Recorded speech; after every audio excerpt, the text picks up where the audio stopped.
ce que nous savons de ce qu'ils font avec l'argent public dans notre pays. Donc, il fallait prendre des mesures immédiates. Alors, ces mesures ont concerné plusieurs secteurs que vous avez mentionnés. Le café-cacao, c'est tout de même scandaleux. Le chef de l'État sortant lui-même a indiqué que ça a été un secteur de pillage des ressources. Il a mis en prison certaines des personnes qu'il avait désignées lui-même et qui ont pillé les ressources pour elles-mêmes et pour peut-être d'autres personnes. C'est un procès en cours, donc je ne ferai pas de jugement là-dessus. Et nous nous sommes aperçus que les montants des taxes qui pourraient être collectés et qui étaient collectés étaient destinés à l'usage personnel de ce groupe de personnes, de ce camp, de ce clan, qui s'apprêtait donc à faire main basse là-dessus. Rien qu'au mois de décembre, ils ont encaissé plus de 100 milliards de francs CFA pour payer les miliciens, pour importer des armes, pour faire des cadeaux à certaines personnes. Ceci n'était pas possible. Donc il fallait qu'on arrête cette hémorragie. Et ensuite, toutes les mesures qui ont été prises par rapport à la rétention des impôts ou au décalage du paiement des impôts vont dans le même sens. Vous savez, si vous mettez de l'argent entre les mains de personnes qui pillent l'État, les citoyens n'en profitent pas. Mon objectif, c'est que les Ivoiriens profitent des ressources ivoiriennes. Quant aux questions liées à la vignette, tout le monde connaît les difficultés du secteur des transports. Nous-mêmes, quand nous étions dans l'opposition, nous avions dit que les prix du carburant étaient trop élevés quand on comparait ces prix au prix des pays voisins qui n'ont pas donc d'accès à la mer. Et des pays sur lesquels nous exportons du carburant, ces pays, le carburant coûte moins cher chez eux que chez nous. Alors, en attendant que nous prenions des mesures plus globales, quand nous serons en totale possession de tous les leviers de l'État, nous avons voulu encourager les transporteurs en faisant donc cette exemption sur la vignette. Donc voilà, vous voyez, c'est une philosophie qui explique tout ce que nous faisons. C'est de faire en sorte que les ressources ivoiriennes restent en Côte d'Ivoire entre les mains des Ivoiriens, qu'on arrête le pillage. Bien entendu, après, je ferai un audit, car nous savons comment l'argent de l'État a été gaspillé pendant ces 10 années. Je ne ferai pas de chasse aux sorcières. Comme je le dis, je suis le président de tous les Ivoiriens. Que ce soit ceux qui ont voté pour moi, ceux qui n'ont pas voté pour moi, ceux qui n'ont pas pu voter pour diverses raisons. Il faut que la Côte d'Ivoire devienne une terre de justice. Et que le fait de dire « je suis un patriote » veut dire que je vais m'occuper de mon pays et que je ne tiens pas, je ne veux pas la destruction de la Côte d'Ivoire. Voilà la philosophie des mesures que nous avons prises. L'un des faits marquants de cette crise que nous connaissons, c'est certainement ce qu'on a appelé le braquage de la BCEAO. Oui. Les commentaires vont bon train, certains disent le coffre n'a pas été atteint, d'autres disent le coffre a été atteint. Monsieur le Président, est-ce qu'aujourd'hui on a une idée précise de l'ampleur de ce qui s'est opéré à la BCEAO? Oui, vous savez, c'est un domaine qui m'est très cher parce que j'ai été gouverneur de la Banque centrale pendant de nombreuses années. Je suis encore gouverneur honoraire en raison des services rendus à cette institution. C'est donc un titre qui m'a été décerné par l'ensemble des chefs d'État de l'Union économique et monétaire ouest-africaine.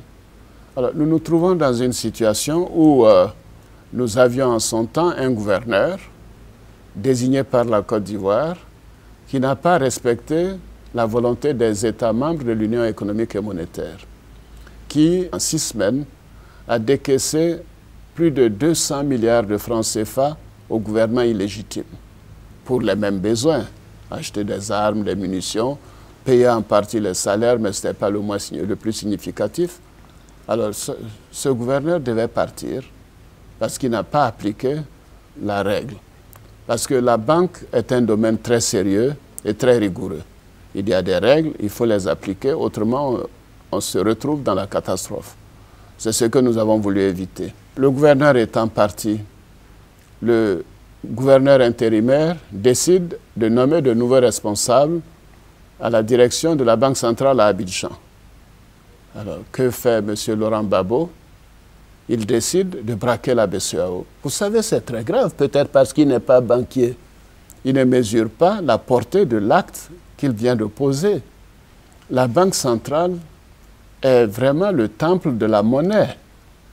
C'est quelque chose de très sérieux. La Banque centrale est la banque des banques. Vous avez votre compte dans une banque commerciale, comme les banques commerciales ont leur compte dans la Banque centrale. Si quelqu'un va braquer une banque jusqu'à vider les caisses, c'est votre argent que l'on prend. Si la Banque centrale est braquée, ça veut dire que c'est l'argent des banques et par ricochet, c'est votre argent, c'est notre argent. Voici des gens qui ont pris l'agence de la BCEAO à Abidjan en otage. Ils y vont, ils se servent comme des brigands qui viennent braquer une banque, qui prennent l'argent des épargnants, l'argent des travailleurs, en bref, l'argent des Ivoiriens. Ceci n'est pas acceptable. C'est un acte qui a des conséquences qui vont au-delà de nos frontières. Si cela devait durer, non seulement les banques commerciales seraient mises totalement en faillite et que beaucoup de banques qui sont de grandes banques ne viendraient plus en Côte d'Ivoire et surtout beaucoup d'investisseurs n'investiraient plus en Côte d'Ivoire. Et même les Ivoiriens qui ont de l'argent ne déposeront plus leur argent dans une banque. Alors, si nous ne déposons pas notre argent dans une banque, comment la banque pourrait faire des crédits à une PME, à une entreprise, à une petite ou une grande entreprise? Ça n'a pas d'importance, à une entreprise ivoirienne. Les conséquences de cet acte de brigandage sont très, très, très sévères. Et il faut que cela s'arrête. C'est très facile si le camp de Laurent Gbagbo rend la Banque centrale à ses fonctions antérieures sous l'autorité de la BCEAO générale qui se trouve à Dakar. Il est clair que les banques commerciales peuvent ouvrir tout de suite parce qu'elles pourront aller faire leurs opérations, mais elles ne peuvent pas aller se mettre entre les mains de personnes illégales, de personnes qui prennent les ressources de la Côte d'Ivoire pour les donner à un clan qui les utilise à des fins personnelles.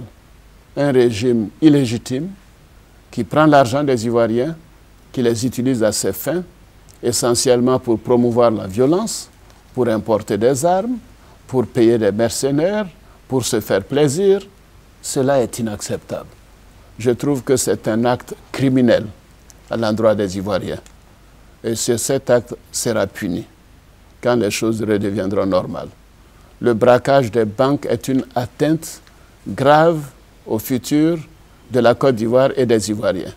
On ne peut pas accepter cela. C'est trop grave comme situation parce qu'il ne faut surtout pas qu'elle dure, cette situation. Si elle devait durer, c'est la catastrophe pour tous les Ivoiriens. Alors moi, je dis à mes compatriotes que nous devons nous mobiliser contre cette forfaiture.